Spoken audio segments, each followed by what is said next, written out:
하나님을 알지 못하는 사람들이 때로는 우리 기독교를 향해서 너희가 믿는 하나님은 참 독선적이다 이런 말할 때가 있습니다. 왜 꼭 하나님 외에 다른 신을 믿지 말라고 하느냐, 자, 이런 말들을 합니다. 자, 그리고 또 어떤 말들을 하냐면, 왜 우리가 살면서 죄를 짓지도 않았는데도 왜 죄인이냐, 그러면서 우리 기독교인들을 향해서, 예수 믿는 우리들을 향해서 그들이 이해할 수 없었던 말들을 쉼없이 우리들에게 질문을 합니다. 우리 기독교의 교리라고 말할 수 있는 것 가운데 하나는, 자, 우린 죄를 짓지 않았어도 내가 살면서 그렇게 사람들을 힘들게 하거나 사람들을 속이거나 내가 사람들을 아프게 하지 않고 나름대로 양심적으로 착하게 살았음에도 그것과 상관없이 당신은 죄인입니다. 자, 이렇게 말합니다. 그래서 거기서 말하는 죄라고 하는 것은 내가 어떻게 살아왔느냐와 상관이 없는 죄를 말하는 거죠. 그걸 우리는 원죄다 이렇게 표현을 합니다. 내가 죄를 짓고 안 짓고와는 상관이 없이 그저 태어나면서 우리가 갖게 되어지는 유전적인 죄, 유전적인 아담의 DNA가 그대로 사람에게 이렇게 전가되어지는 그런 유전적인 원죄. 그래서 성경은 이렇게 말합니다. 그렇기 때문에 너희들은 본래 죄의 종이고 본질상 진노의 자녀다 이렇게 말합니다. 그래서 오늘 본문에 보면 이런 말씀이 있습니다. 24절에 예수님께서 나무에 달리셔서 십자가를 말씀하고 있지요. 그 몸으로 이제 우리의 죄를 담당하셨다.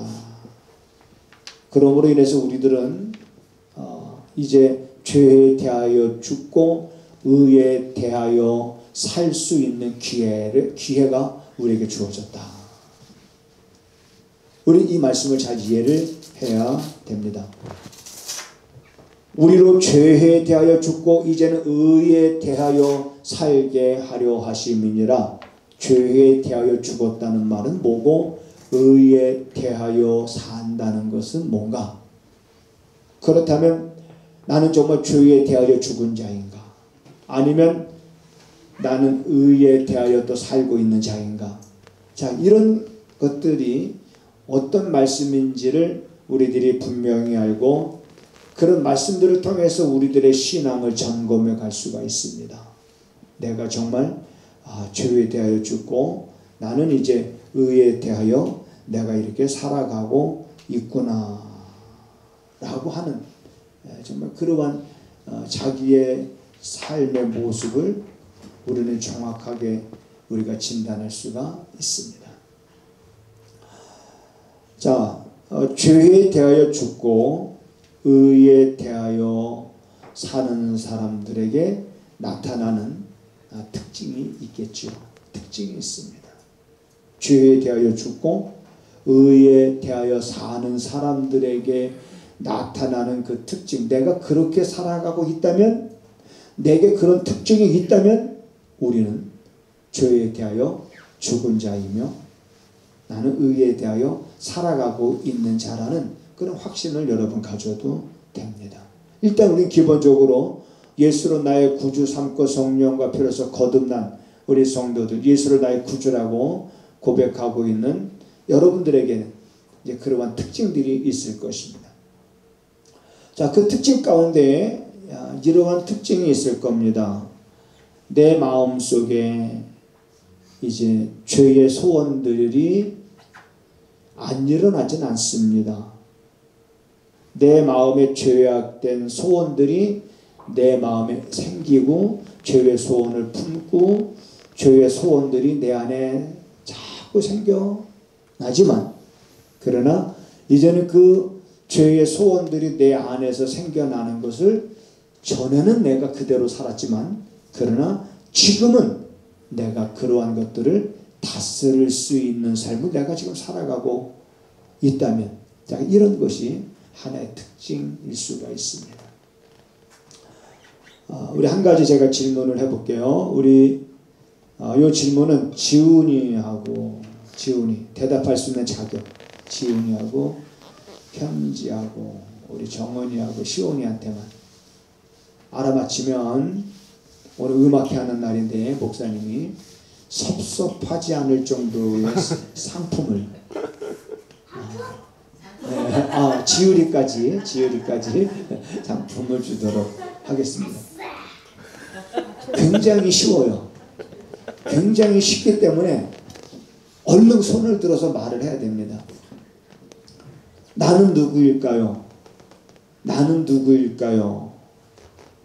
자, 누구냐면 그에게 하나님이 이렇게 말씀하셨습니다. 내 마음에 있는 죄의 소원을 너는 다스릴지어다. 이렇게 말했어요. 그렇게 하나님이 말했던 사람이 누구냐는 거죠, 지금. 자, 너는 내 마음의 죄의 소원을 다스려라.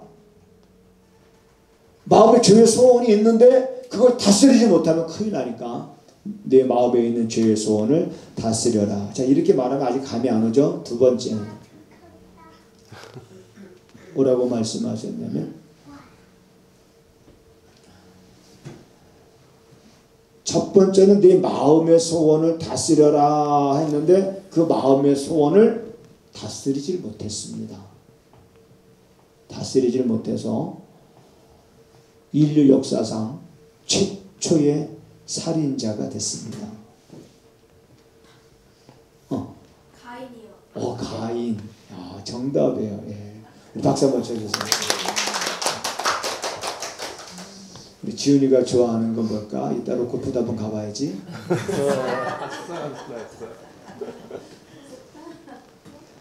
가인입니다.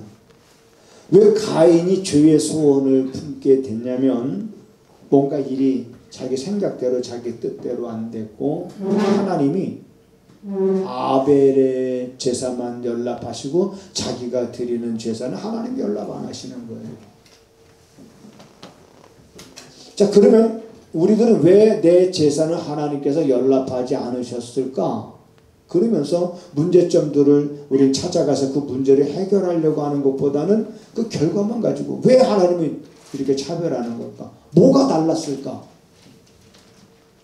그러면서 이 가인의 마음속에 동생 아벨에 대한 시기심이 생겨나기를 시작했고, 결국에는 돌로 자기 동생 아벨을 쳐 죽이는 그러한 최초의 살인자가 됐습니다. 하나님은 그런 가인의 마음을 아셨기 때문에 가인아, 내 마음의 그 죄의 소원을 다스려라. 오늘날 죄에 대하여 죽고 의에 대하여 사는 사람들의 특징은 바로 이런 겁니다. 그 마음의 죄의 소원을 다스릴 줄 아는 특징이 있습니다. 여러분, 우리가 이런 생각을 해야 됩니다. 죄는, 따라서 하시겠습니다. 죄는 죄다. 이런 말 옛날에 어떤 사람이 해서 유명해졌잖아요. 물은 물이요 산은 산이다. 근데 죄는 죄예요. 큰 죄라고 해서 우리가 하면 안 되고, 작은 죄, 요 정도쯤이야 작은 죄라고 해서 우리가 그런 걸 무시하고 이 정도는 괜찮겠지라고 생각하면은 안 됩니다. 왜? 죄는 죄고 파리 똥도 뭐요? 똥이요. 네. 그러니까 우리는 작은 것이라고 할지라도 우리는 그것조차도 우리는 다스려야 됩니다. 그 가운데 하나가 뭐냐면, 이제는 우리 죄를 담당하시고 십자가에 달리신 그리스도를 우리가 믿음으로 우리들의 신분이 완전히 새로워졌는데, 새로워진 그런 신분을 가진 이제 우리는 그 죄의 소원을 다스리면서 살아가야 되는데, 특히 우리 안에 어떤 죄의 소원들이 자꾸 싹이 나는가? 사람마다 다르겠습니다만은 기본적으로 자꾸 우리들 마음속에 싹이 나는 죄의 소원들 가운데 하나는 미움이라는 것. 미움, 시기, 질투. 그래서 여러분 우리들은 그런 찬양을 많이 드렸지 않습니까? 미움, 다툼, 시기, 질투 버리고 우리 서로 사랑해. 그렇죠. 그겁니다. 내가 내 안에 미움, 다툼, 시기, 질투가 자라면, 그래서 그걸 다스리지 못하면 안 되는 거예요. 우린 그걸 다스릴 수 있는, 여러분, 그런 삶을 여러분들이 넉넉히 살아갈 수 있는 것은 뭐냐면, 넉넉히 살아갈 수 있는 은혜를, 능력을 누가 주시냐면 또 주께서 주시기 때문에 그렇습니다. 그 다음에 어떤 특징이 있냐면, 죄에 대하여 죽고 의에 대하여 사는 사람들의 특징을 보면 세상 사람들과 별로 구별이 안 되는 것 같아요. 저 사람 교회 다니면서도 뭐 여전히 뭐 변하면 별로 달라지는 것이 없는 것처럼 보일 수도 있지만은, 그러나 결정적으로 뭐가 있냐면, 그래도 죄에 대하여 죽고 의에 대하여 사는 사람은 죄에서 돌이킬 줄 안다는 겁니다. 돌아설 줄 안다는 거예요. 어느 순간에 세상 사람들과 똑같이 구별됨 없이 서로 살아갔다 할지라도 어느 순간에 그 말씀이 깨달아질 때 그가 돌아설 줄 아는 그러한 특징을 갖고 있습니다. 그 돌아선다라고 하는 것은 다른 표현으로 말하면 회개한다는 거예요. 회개. 하나님 잘못했습니다. 근데 우리들은 이런 잘못했다는 회개를 꼭 어려움을 당하면 이제 하게 됩니다. 무슨 일이 생기면, 어떤 절박한 일을 만나게 되어지면. 그래서 죄에 대하여 죽고 의에 대하여 사는 사람은 그런 절박함을 당했을 때 그래도 회개하고 돌아서지만, 그렇지 않은 사람들은 뭐냐면 스스로 자기 목숨을 끊는 길을 택하죠. 이게 다르잖아요. 그 다음에 어떤 특징이 있냐면, 삶의 이제는 목적이 여러분 달라졌습니다. 죄에 대하여 죽고 의에 대하여 사는 사람들, 의에 대하여 살게 되어지면서부터 이제는 삶의 목적이 달라졌습니다. 전에는 나의 기쁨을 위해서 모든 것들이 초점에 맞춰졌습니다. 그런데 이 초점이 누구에게로 바뀌었냐면 하나님께로 바뀌어진 거죠. 그래서 내가 나의 기쁨을 위해서 일하는 것이 아니라, 전에는 나의 기쁨을 위해서 일했지만 이제는 내가 하나님의 기쁨이 되기를 원하는 소원을 갖고 하나님의 기뻐하심을 받는 자 되기 위해서 우리는 일하고 헌신하고 주의 일에 참여하는 그런 삶을 살아가는 그런 특징이 이제는 죄에 대하여 죽고 의에 대하여 사는 사람들의 모습 속에서 볼 수 있는 겁니다. 그리고 또 하나 예를 든다면, 땅에 소망을 두지 아니하고 하늘에 소망을 두고 사는 사람들. 그저께 이제 우리 바로 밑에 동생 생일이었습니다. 그저께. 그래서 그동안은 형으로서 좀 무심하게, 또 말도 안 듣고, 또 말을 안 들으니까는 밉잖아요. 미우니까 그냥 그래 그러면 네 생각대로 살아, 그렇게 그냥 관심을 안 갖고 그냥 살아왔습니다. 계속 오랜 세월 동안. 근데 이번엔 이제 제가 생각을 바꿔서, 내가 가서 밥이라도 이제 한 끼 사주면서 이제 밥이라도 같이 먹자. 전화를 해서 이제 만나기로 해서 점심 한 끼 먹고, 생일 축하를 뭘로 해줄까 그러다가 이제 제가 이제 위에 책이 있으니까 쟤한테 필요한 책이 어떤 걸까 한참 책을 골랐습니다. 그래서 어떤 책이 눈에 딱 들어왔냐면은 그 정근모 박사, 여러분 그 사람은 우리나라 제1호 그 우리나라 핵에 대한 최고의 과학자죠. 그분이 쓴 책인데 나는 위대한 과학자가 되기보다는 위대한 크리스찬이 되고 싶다. 정말 멋진 말이죠. 위대한 과학자, 이 땅의 최고의 학벌과 최고의 지식을 가졌기 때문에 어디 가나 존경받을 수 있고 어디 가나 정말 사람들로부터 선망의 대상이 될 수가 있는 위치에 있으면서도 그는 자기가 그런 영광을 받는 것보다는 위대한 나는 크리스찬이 되고 싶다. 나를 통해서 내가 하나님을 기쁘시게 하는 자가 되고 싶다라고 하는 그런 고백들. 여러분 땅에 있는 것들이 참 좋아 보입니다.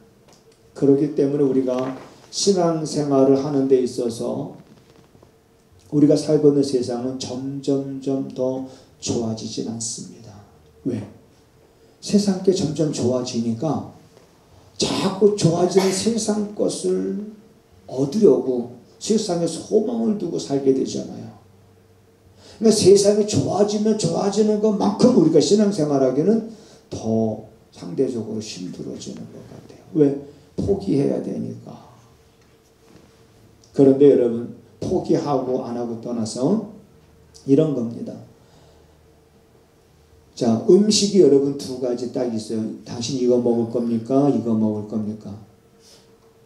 자, 눈으로 보고 선택하기에는 좀 약간 아니잖아요. 그래서 맛보고 당신이 먹고 싶은 것을 먹으라고 하면 자, 맛을 보고 그 다음에 우리는 당연히 뭐예요? 내 입맛에 딱 맞는 걸 택할 거 아니에요.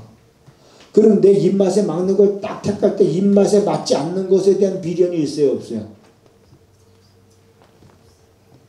야, 입맛에 맞는 거 먹고 입맛에 맞지 않지만 이것도 빨리 먹어야지 이래요?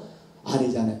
입맛에 맞는 걸 딱 선택하면서 기쁘게 먹지만 입맛에 맞지 않는 음식에 대해서는 미련도 안 갖습니다. 그러니까 여러분 우리가 세상의 소망 아니 하나님을 경험하면 미련도 안 갖게 되는 거예요. 그 맛을 알면 세상의 것이 아무리 좋아도 그것에 대한 미련을 갖지 않게 되는 거예요. 그러니까 우리의 신앙은 여기에까지 여러분 자라가야 되는 줄 믿으시기 바랍니다. 그래야 더 하나님께로 우리가 귀하게 쓰임받고요. 세상이 어떤 곳인지 제가 계속 말씀드렸잖아요. 선하게 공존하는 곳이에요. 그리고 악인이 더 잘 되는 곳입니다. 그런데 이런 세상에서 하나님은 우리 보고 빛이 되라고 말씀하셨고 소금이 되라고 말씀하셨어요. 이게 가능한 일이겠습니까? 그렇게 사는 우리를 세상에 도와주는 게 아니라 그렇게 살려고 하면 더 세상이 우리를 더 업신여기고 무시하고 더 조롱할 수도 있어요.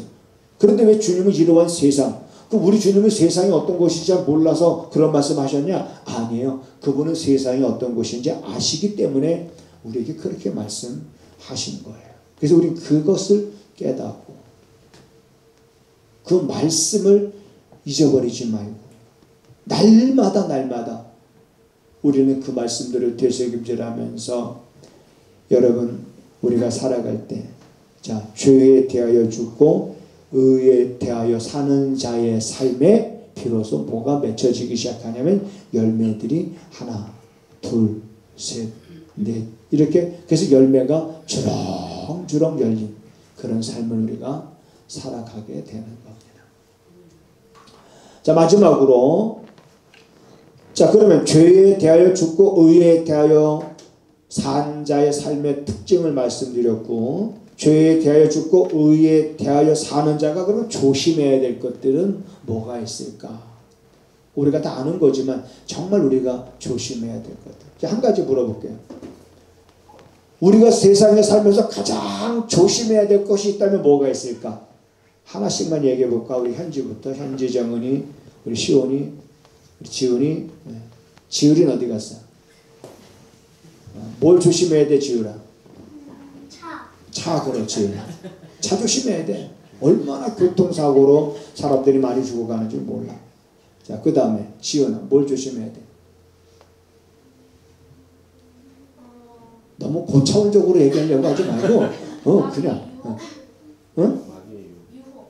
유혹. 야, 그래, 맞아, 유혹. 그 어떤 유혹을 받아?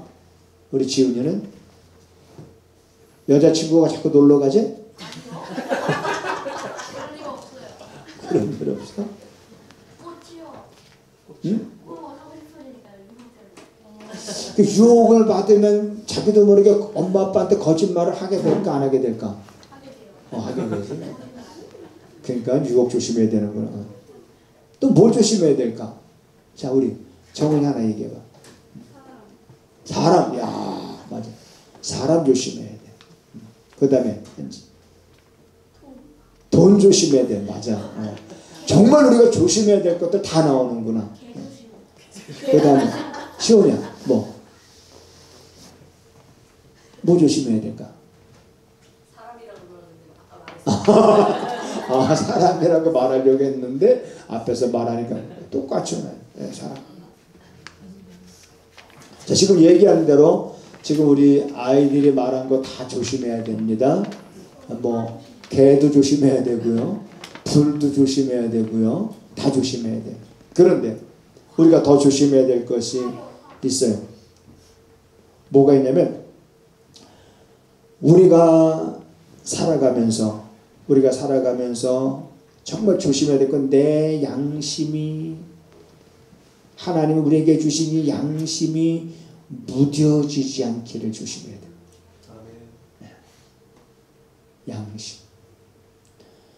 양심은요 뭐와 같냐면 센서와 같대요. 여러분 시내 나가면은 이런 보석을 파는 금은방 같은데 뭘 장치해 놓는지 알아요? 센서요. 센서. CCTV. 그렇지? 그래서 누군가가 침입하면 뭐가 울려요? 경고음이 울리죠. 침입하면. 자, 양심은 우리 안에 양심은 마치 센서와 같아야 됩니다. 그래서 성경에서 말씀하고 있는 그 말씀이 아닌 것들이 아닌 생각들이 내 생각 속에 생기기만 해도 센서가 울려야 돼. 막 그냥 요란하게 울려야 돼요. 예.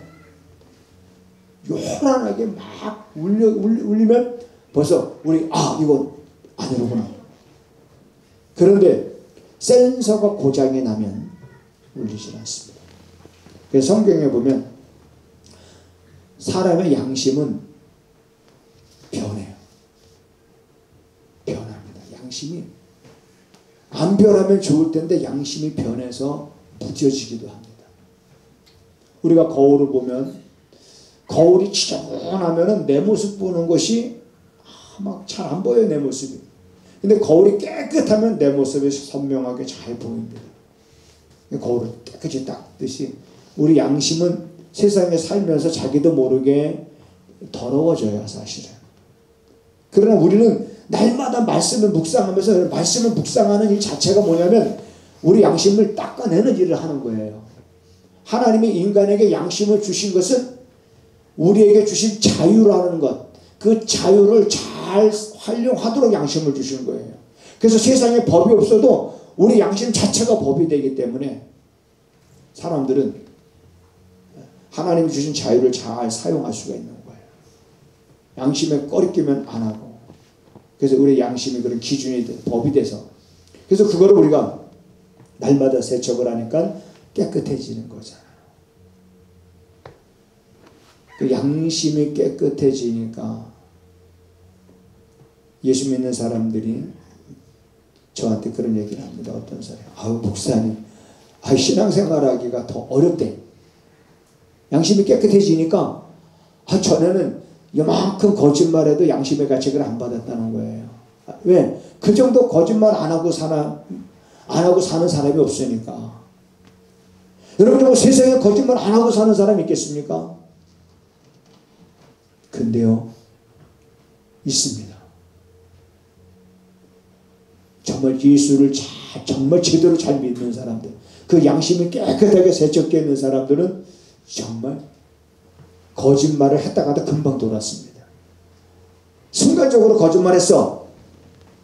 본능적으로. 근데 돌아서게 되죠. 돌아서게 돼요. 그래서 이거 양심이 우리는 무뎌지지 않도록 해야 됩니다. 무뎌지지 않도록 우리가 정말 조심해야 되고, 그리고 아까 잠깐 말씀드렸습니다만 아주 깨알만해. 제가 요 정도는 괜찮겠지 라고 하는 거, 요 정도야 라고 하는 것 때문에 자, 그런 걸로 유혹을 합니다. 지은이가 말한 것처럼 유혹을 조심해라. 자, 그랬을 때 방심하지 말고, 타협하지 말고. 여러분, 한 번의 거짓말이 어렵습니다. 근데 한 번 거짓말하고 나면 두 번은 뭐예요? 두 번은 자동이 돼버려요. 두 번 거짓말. 그래서 한 번 거짓말이 어려운 거예요. 사람들이, 우리가 거짓말할 때 한 번이 어려운데, 근데 한 번 하게 되면은 거짓말하는 걸 감추기 위해서 또 거짓말해야 되고, 그러니까 자꾸 이제는 그 굴레에 갇히게 되는 거예요. 그러니까 단 한 번의 거짓말이라도 우리는 허락하지 아니할 정도로 나 자신을 경계하는 걸 게을리하지 말고 깨어 여러분 있으면서, 우리가 정말 조심해야 될 것들은 많지만 그 가운데서 우리가 양심이 더러워지지 않도록 정말 조심해야 되겠구나. 왜? 여러분과 나는 죄에 대하여 죽고 의에 대하여 사는 자가 되었기 때문에 그렇습니다. 전에는 죄의 종이었을 때는요, 선택의 여지가 없습니다. 그냥 죄가 나의 주인이 돼서 나를 주장했어요. 전에는요, 여러분 그런 거 있죠. 개를 목줄을 매서 키우다 보면은, 그러고 나서 목줄을 풀러도 자기가 늘 이게 목줄이 있는 걸로. 여러분, 소가 우리 사람보다 힘이 세죠. 그런데 소는 사람이 끄는 대로 가는 거는 소 코에 뭐가 뚫어져 있죠? 콧뚜레가 이렇게 뚫어져 있어서 그 줄이잖아요. 그 줄만 잡고 가면 소는 따라오게끔 돼 있어요. 근데 그런 죄의 줄을 완전히 끊어버렸어요. 누가? 주께서. 모든 죄 문제를 다 해결하셔서 완전히 끊으시고 우리 죄에서 해방시켰어요. 로마서 6장에서 말하고 있잖아요. 그럼 죄에서 우리가 해방됐으니까 이제는 죄가 우리를 주관하지 못해요. 죄가 우리를 주관하지 못하는데 내가 스스로 그 죄의 종로로 타는 거지. 죄가 절대로 우리를 주관하지 못합니다. 내가 동의하지 않는 한 죄가 나를 주관하지 못합니다. 그러니까 우리 동의하지 말아야 되죠. 그리고 말씀을 쫓아서, 그리고 속지 말고. 여러분들은 나는 죄에 대하여 이제는 죽었다는 건 죄와 상관없이 이제 사는 사람이 됐다는 거예요. 죄와는 이제 상관없는 삶을 살아요. 완전히 죽었습니다. 그리고 의에 대하여 이제 주님의 말씀을 붙잡고 사는 사람이 됐다라고 하는 그런 자존감. 그래서 수시로 여러분들 스스로가 나는 죄에 죽은 자여 의에 대하여 나는 살 자다. 나는 죄에 대해서 죽은 자고 나는 의에 대하여 살아가는 자다라고 하는 자존감을 갖고 우리 앞에 세상에 사는 동안 끊임없이 죄의 유혹이 올 때 끊임없이 온다 할지라도 끊임없이 물리치면서 거절하면서 떨쳐버리면서 때로는 힘들지만 그래도 말씀을 따라 나는 여러분들이 살아갈 수 있게 되기를 주님의 이름으로 부탁을 드립니다.